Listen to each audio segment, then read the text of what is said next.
In the next couple of videos, we're going to have a look at the gradient function with more laser-like precision.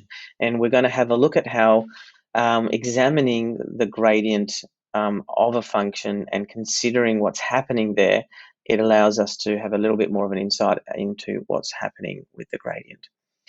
So just a reminder that in terms of categorizing our gradients can be either positive, negative, or zero. They can be constant, they can be increasing or decreasing.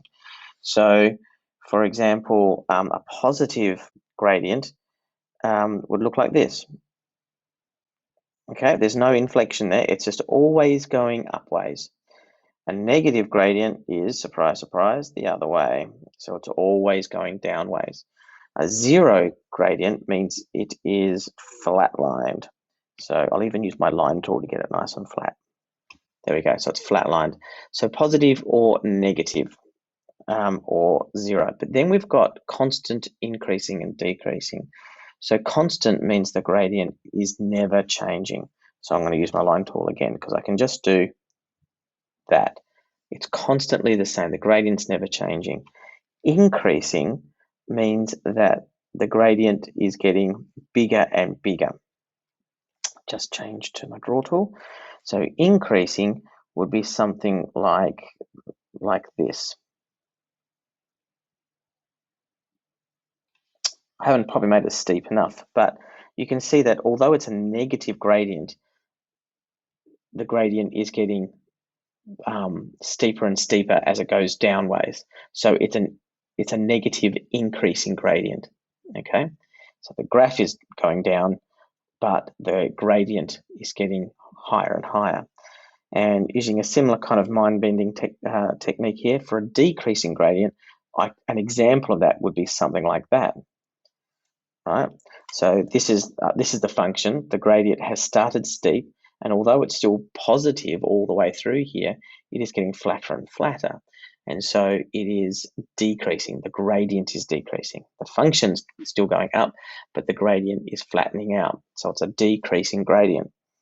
Okay, I'll zoom out so you can sort of see where we're headed now, because in slide 2 there, you can see we're talking about a graph that contains all those sort of elements.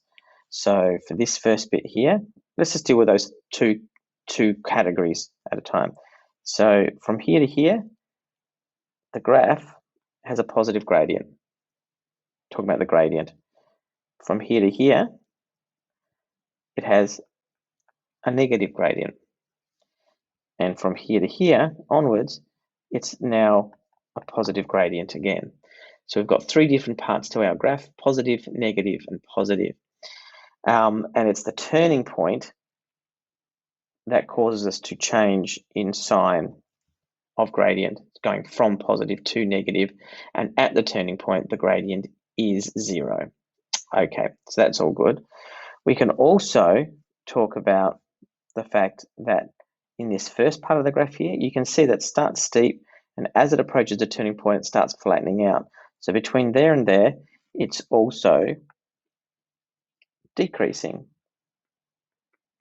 Positive and decreasing.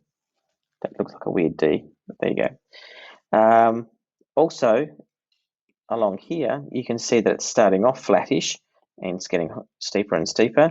So it's positive and increasing. So we've got, I might zoom up so that you can see that. So that's positive and increasing at that point. Okay, and what about in the middle there? Well, it's a bit weird, really. There's a point here which is called a change in concavity, which I'll just put a little black mark there. And you can sort of see for this bit here, it's sort of increasing. So it's going from flat to a bit steeper. And then from here to here, it's decreasing. So the bit in the middle goes and increases and then decreases, like so.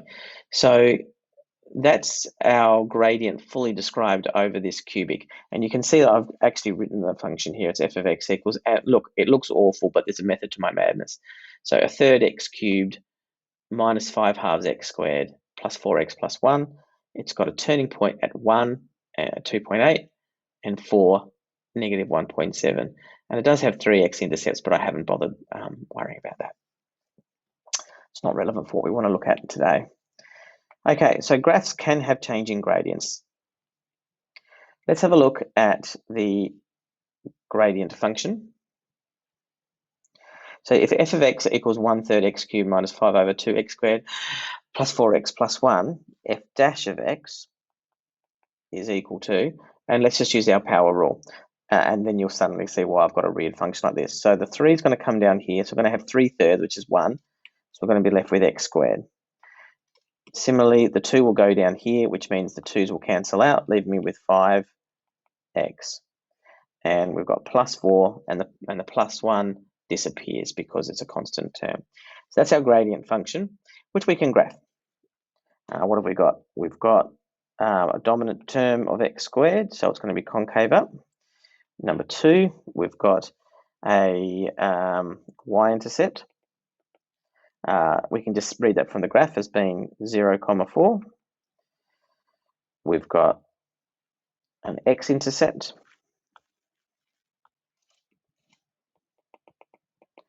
And our x-intercepts are going to be x squared minus 5x plus 4 equals 0. And luckily, this factorizes beautifully to x minus 4, x minus 1 is equal to 0. So x equals 4 and x equals 1. And I'm just trying to find room for this. So that means we've got 4, 0 and 1, 0.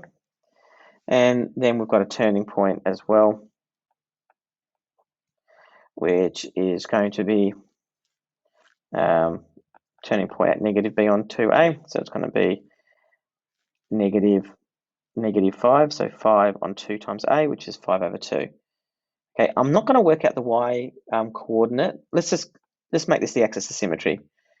And I'll explain why once we've graphed it. Because I'm not too fussed about where the turning point is exactly. So we'll just deal with the axis of symmetry. We can see the axis of symmetry is going to be between those 2 points anyway. So I can draw an axis of symmetry in here. I'll just do it in red.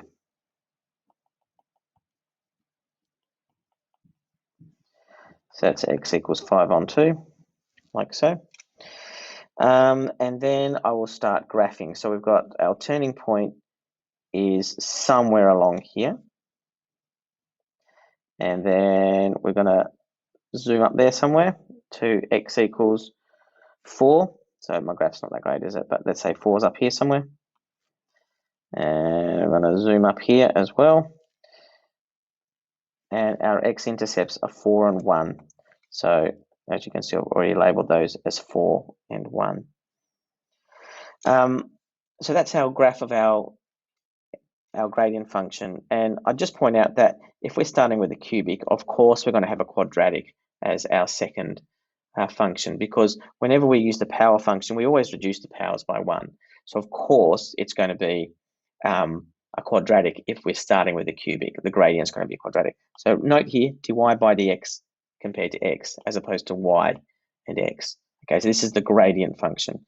But what I wanted to point out here is that when we worked out this whole thing here, we worked out that just by regular calculations, we saw that the zeros were 1 and 4. And have a look at the values of the turning points here. The the turning point x coordinate is 1, and the turning point x coordinate is 4 here. So no surprises at all. We have the same, well, probably this might be a surprise. It's all right if it is. Probably should be. But this corresponds to this. And it makes sense because the gradient at the turning point is 0. We're told that. But this is the gradient function graph. So if the gradient is 0 at a turning point on the function, for dy by dx, it should be a 0 on its graph. And similarly,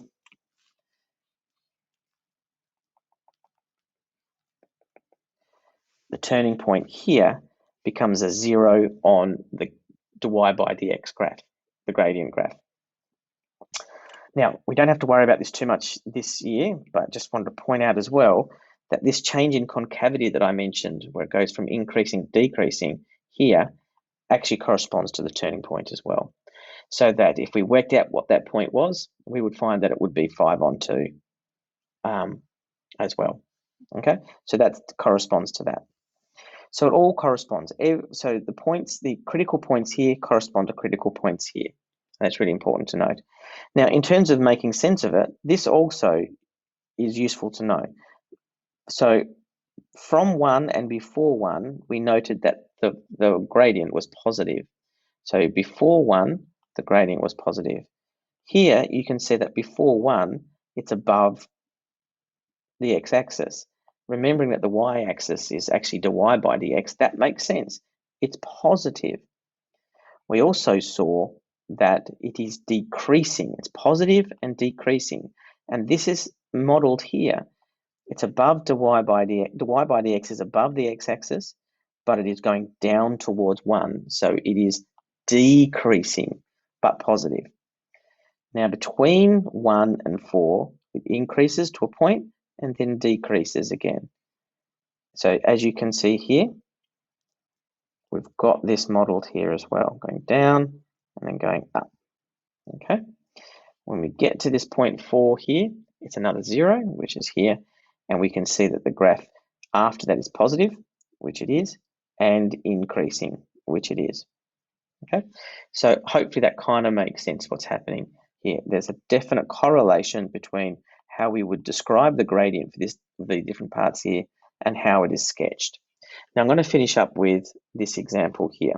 It's quadratic, and we haven't been given, I haven't been told what the quadratic function is. It's just the shape of a parabola. And we're asked to sketch, as you can see here, f dash of x against x. So we're sketching the gradient function.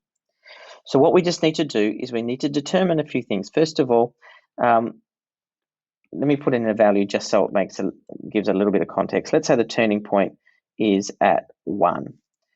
So on the axis underneath, we simply align it up,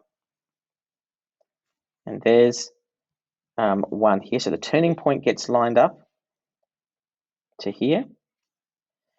And then we say that must be the 0. So the x-coordinate of the turning point of the original function must be the 0 of the gradient function. Before then, as you can see, it is a negative gradient up until that point. And so if this is f dash of x, it must be negative beforehand. After the turning point, it's positive again. So we would expect the graph to go something like this. Okay, this is the sketch. Now, I'm not going to work out the y-intercept. You don't normally have to work out the y-intercept. So what we're left with is a function here. It's a straight line, which makes sense because we've got a quadratic to start with. So 1 less than this quadratic must be linear. We've got the turning point here at 1 now being a 0 at 1. It's positive here and positive here. It's negative here and it's negative here. So it all corresponds. And that's what you'll need to do frequently. You'll be given a sketch and you'll have to work out what the gradient function sketch is based upon your original function. Okay, we'll leave this video here.